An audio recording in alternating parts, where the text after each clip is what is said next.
Donc, bienvenue les amis à ce cours, ce mini-cours de day trading avec les indicateurs que j'aime vous partager. Aujourd'hui, selon les membres, un petit sondage qu'on a fait, c'était le plus populaire, c'était Fibonacci. Il y a beaucoup de monde qui connaissent cet indicateur-là.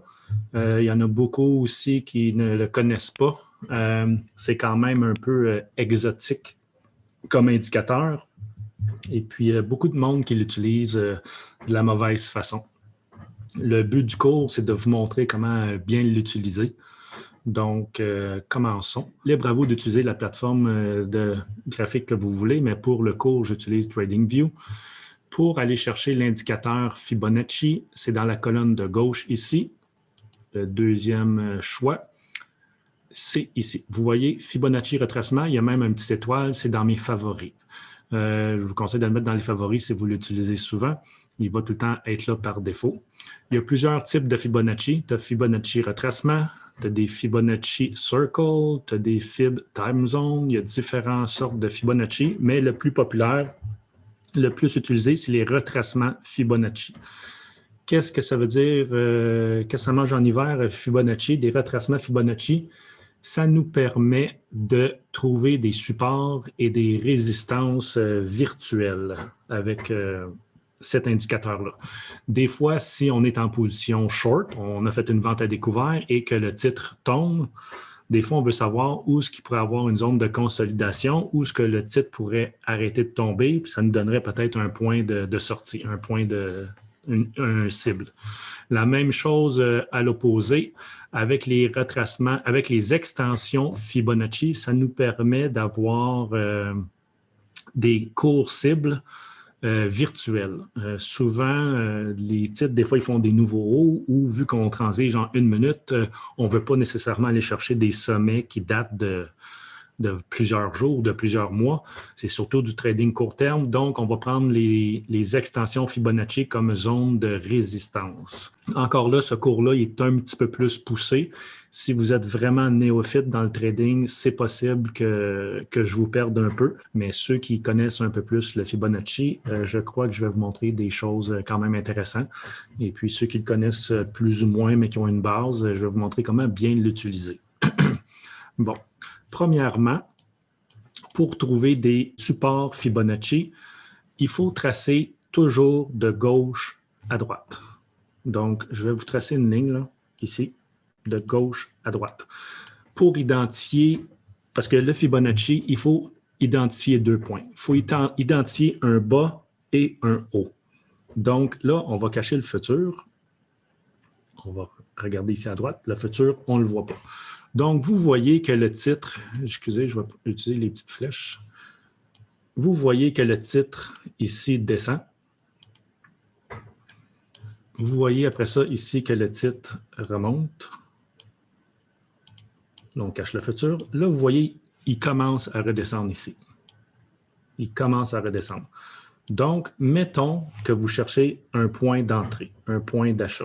Ici, ce n'est pas un bon point d'entrée parce que le momentum est en bas de 0 et le produit se transige en bas de la moyenne mobile. Mais pour le but du cours, je veux simplement vous montrer comment tracer un Fibonacci. C'est ça le but du cours. Donc, une fois qu'on voit que le titre descend, le titre remonte, là, le titre commence à tomber. Là, on se dit où est-ce qu'il pourrait avoir une zone de support. Donc là, c'est là que Fibonacci rentre en ligne de compte. Fibonacci retracement. Donc, vous allez ici, à gauche, vous prenez Fib retracement. Je vais en tracer un n'importe où, là, juste pour vous montrer les valeurs, moi, personnelles que j'utilise. Regardez à l'écran. Prenez des photos. Il y a plusieurs niveaux Fibonacci. Moi, je regarde surtout le point 38.2, le point 61.8 qu'on appelle le Golden Ratio. Et puis pour les le point 78.6, tout ce qui est entre 0 et 1, c'est des retracements. Et tout ce qui est au-dessus de 1, c'est des extensions. Mes extensions préférées, 1.27, 1.61.8, 2.61.8 et 4.23.6. 4.23.6, c'est l'extension quand même extrême, mais ça l'arrive de temps en temps. Donc là, comme je vous dis, le Nasdaq commence à tomber. il tombe, il tombe, il tombe. On se dit jusqu'où il peut tomber. Donc, c'est important de bien identifier son sommet et son bas de cette impulsion-là. Donc, le sommet, quand le titre commence à tomber, le sommet il est facile à identifier. Vous le voyez, il est ici. Ça, c'est le sommet. Donc, le sommet est facile à identifier. Donc là, il faut trouver le bas. Le bas, c'est tout simplement à partir de ce sommet-là où ce que cette impulsion-là a commencé.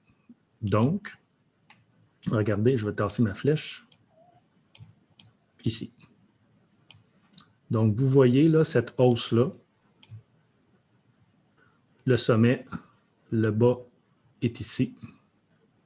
Donc, nous allons tracer le Fibonacci à partir de cette impulsion-là pour essayer de trouver un point support avec mon graphique Aikenashi. Donc, on s'en vient ici. On appelle notre fibre retracement. Il faut toujours cliquer de gauche à droite. Souvenez-vous-en, quand vous voulez trouver des retracements pour des supports, c'est de gauche à droite. Donc, le point 1 est ici. Le point 2 est ici. Vous pouvez le mettre à gauche, à droite. L'important, c'est que la ligne à l'horizontale soit au même niveau que le haut. Là, certaines personnes vont se dire, est-ce que tu utilises les mèches ou seulement le corps? J'utilise les mèches. J'utilise le haut et le bas. Les mèches font partie intégrante du graphique. C'est des prix qui ont transigé. Donc, ça fait partie du graphique. Donc, je les utilise. Donc, ici, je vais enlever toutes les flèches.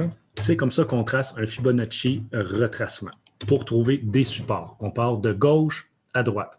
Il faut bien identifier le sommet. Il faut bien identifier la zone support. Après ça, on prend notre outil Fibonacci de gauche à droite. Donc là, on cache le futur. Le prix commence à tomber. Ça tombe et je ne l'ai pas fait d'avance. On va voir ce que ça va donner. Qu'est-ce que j'attends? Moi, j'attends un rebond sur un support de retracement Fibonacci. Ici, j'ai un support à 38,2. Vous voyez ici, ça le rebondit, mais idéalement, j'aime mieux que qu'il y ait un rebond avec une zone de consolidation avec un chandelier vert, que ce soit graphique Aikenashi ou chandelier japonais, ça prend un chandelier vert. Donc, on s'en va dans le temps ici. Donc, vous voyez ici, le dernier chandelle, il y a eu une belle chandelle verte ici. Je vais mettre une petite flèche. Vous voyez ici, il y a eu une belle chandelle verte sur un rebond Fibonacci 61,8. En passant, le 61,8, il appelle ça le Golden Ratio.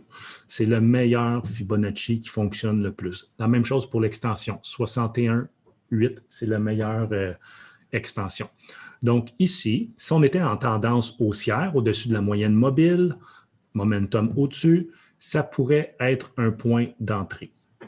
La même chose, si vous êtes short pour X raisons, mettons que vous êtes short, là, vous l'avez shorté ici pour différentes raisons,